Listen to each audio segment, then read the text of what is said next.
Welcome back to another episode of Cracklin' Rosie True Crime. I'm so grateful that you've tuned in. Today we will review who Dr. Abramson was, and I've taken an extract from a video, Letters from Attica, which I dropped months ago when I first started researching these letters. I'm so grateful for the Queen's DA data dump. It has provided researchers with so much to look at, and especially in regards to the psychiatric letters. We will also discuss some views within the community on whether David Berkowitz actually has any mental illness at all. We will talk about some possible mental illnesses that could have been or are plaguing David Berkowitz, and I will share, like I love to do, a letter from David Berkowitz from Attica Correctional Facility to Dr. Abramson, and this is a good one.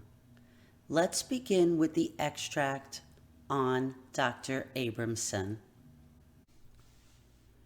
Dr. David Abramson was a forensic psychiatrist and psychoanalyst who was drawn into the Son of Sam case in 1977, retained by the Brooklyn District Attorney's Office to help determine whether Berkowitz was mentally fit for trial. Dr. Abramson examined Berkowitz and concluded that while he was mentally disturbed, he was nevertheless competent to face a jury. There was no thought disorder, no insanity, no deterioration of judgment, Dr. Abramson said at the time. Rather, he argued, Berkowitz manifested a psychopathic personality. The court agreed, but no trial took place because Berkowitz pleaded guilty to murder and was sent to Attica to serve a series of life terms. Behind bars, Berkowitz continued to communicate with Dr. Abramson. A result was Dr. Abramson's biography of Berkowitz called Confessions of Son of Sam, Columbia University, 1985, in which he described the complex of emotions and delusions that motivated Berkowitz. Dr. Abramson found Berkowitz to be obsessed with death, fantasizing that he had been ordered to kill by demons that spoke through the voices of barking dogs, and gripped with the belief that killing young women would spare them the suffering they would otherwise experience if they learned, as Berkowitz had, that they had been born out of wedlock. Let's take a few moments to talk about the theories that are out there in the SOS community. So on one end, we talk about David Berkowitz being a complete lunatic who received his orders to commit murder from Harvey the barking dog. Then we go to the opposite end of the spectrum, and this is very popular amongst many of the researchers.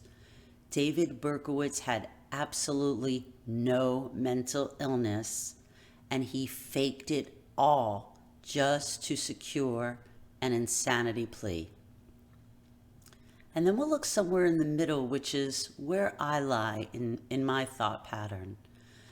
David Berkowitz, I believe, had very high functioning levels of whatever illnesses that he actually had, and we will discuss those in a moment. But I believe it was somewhere in the middle. He was obviously high functioning because as a young adult, he fooled all his friends. They all said he was a nice guy, that he never talked about the crazy things that were going on in his head. But as you research, or if you research the psychiatric letters, you will see that there was so much going on in his head. We'll talk a little bit more about that in a moment. But these letters show that there are definitely some exaggerations, there are some lies, and there are some truths. My assessments lie in the lines in between. The story is told through the letters. Do I believe word for word the letters? No. You have to interpret the story by reading between the lines. Now let's spend a few moments talking about some of the mental conditions that I've been researching and I believe personally may apply to David Berkowitz. Let me note that I have discussed these with a client who is a psychoanalyst and she has a prestigious business.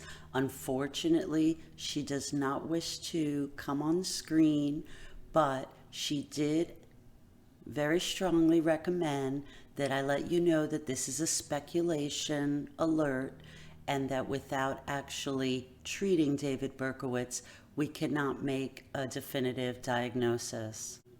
David Berkowitz mentioned visiting a child psychologist every Saturday with his mother in Manhattan, and her name was Mrs. Softner. Unfortunately, I was unable to find anything on her in my research, and if you have any information, I'd be very grateful if you share that with me. He talked about possibly having ADHD, bad behavior, depression, many things, but without further information, it would really be hard to go deep into that. One disorder that I strongly feel David had was fantasy-prone disorder. So I'm throwing some stuff out there for you, hoping that if you have interest, you may research a little bit more deeply. Well, just in a nutshell, the fantasy-prone disorder is basically when you're living in your head more than you're living in reality. And if you are studying his psychiatric letters, you will see this in so many of the letters. One thing that stood out to me very strongly was David, as a child, fantasized very much about what his real mom and what his real dad were like.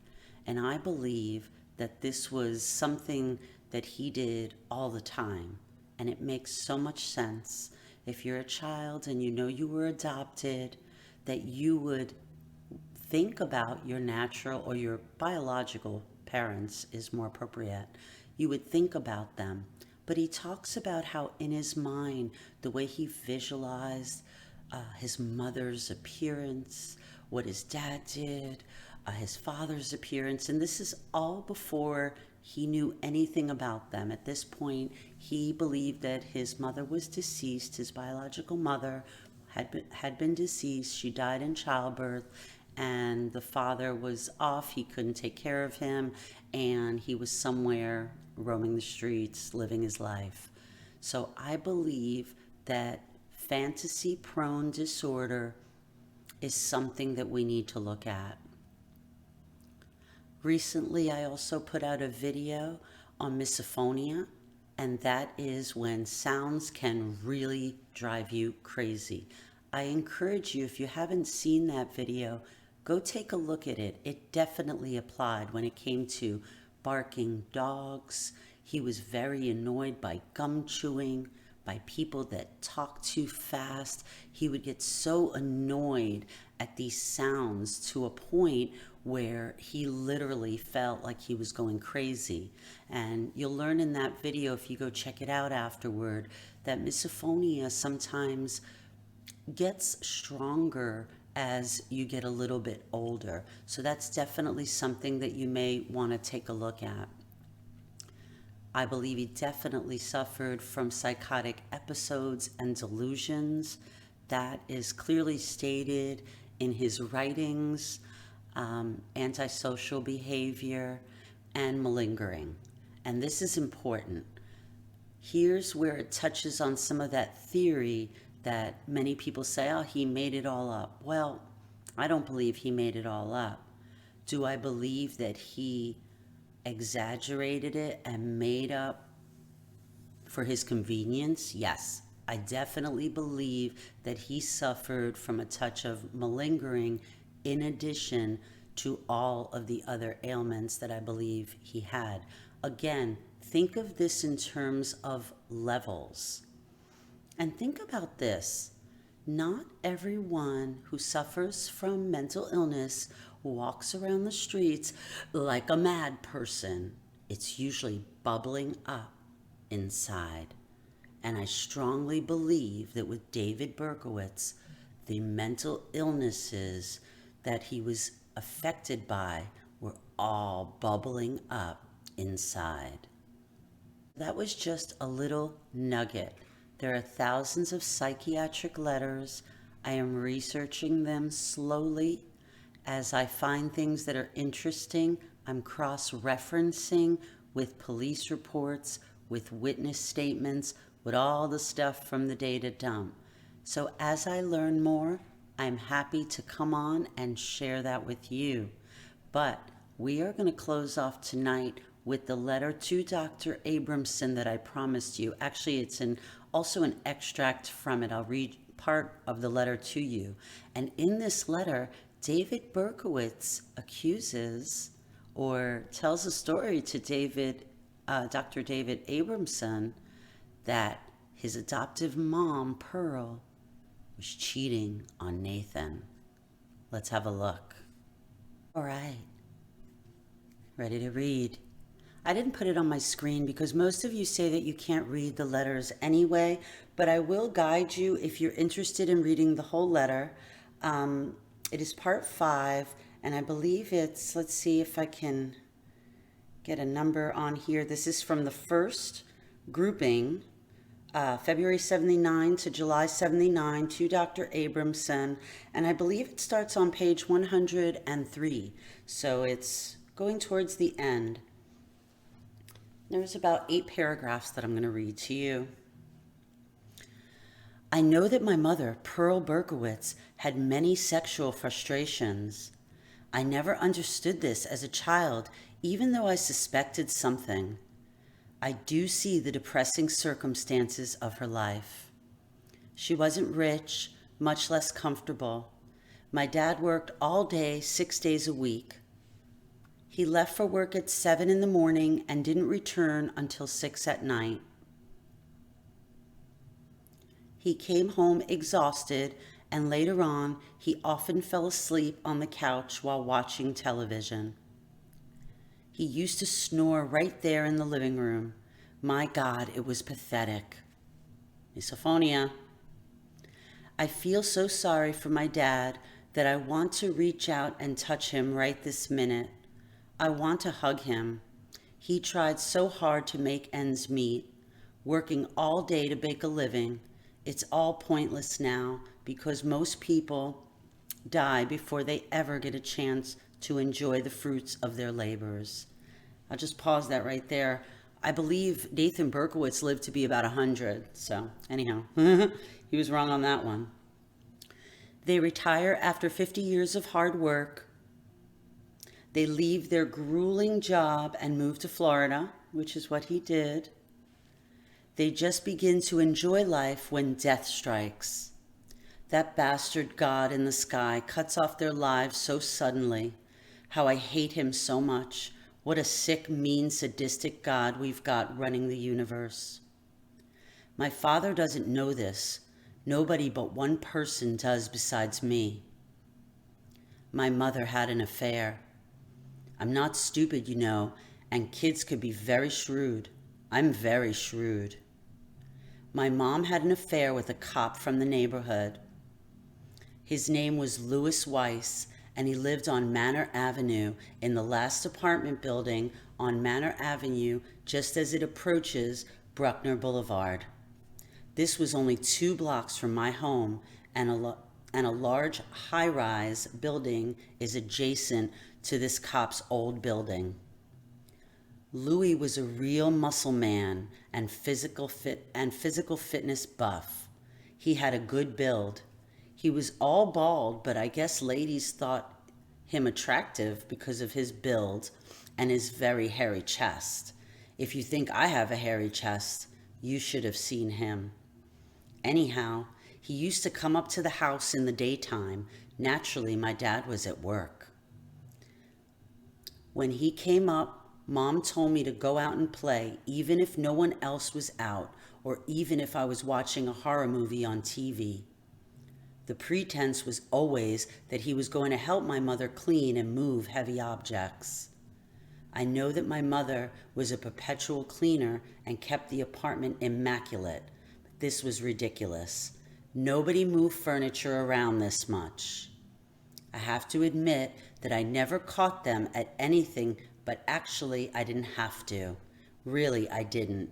Even as a child, I sensed things, strange things, things that weren't supposed to be. Never did I tell my father that Louis used to come over often. I don't know why I never mentioned it to him. I mean, I didn't understand anything about sex. I was only a kid, but I just felt something, an intuition that I shouldn't reveal to my dad about Louis coming over all the time. I did seem to realize that my dad would be hurt by this. How, I didn't know. I just felt it. My mother got visibly upset when I threatened her with mentioning Louis to my dad. I used to tell her when I was angry at her that I was going to tell Daddy that Louis was here. I always had her around the throat, so to speak. It was like a bribe, actually, and I'm not proud, but only being truthful for once. I extorted her. I used to extort her. She often paid me money, small change, which was merely ice cream money, in turn for silence.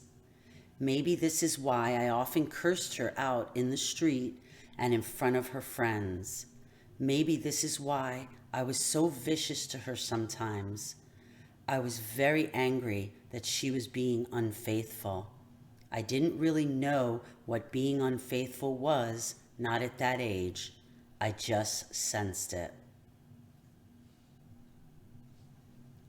Interesting. Again, I believe it's 103 and 104 in the first grouping of psychiatric letters.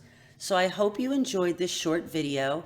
Again, we covered some common theories within the Son of Sam community about the mental capacity of David Berkowitz.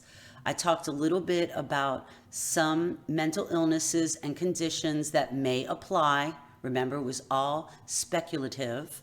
And we read this crazy letter talking about Miss Pearl and Louis.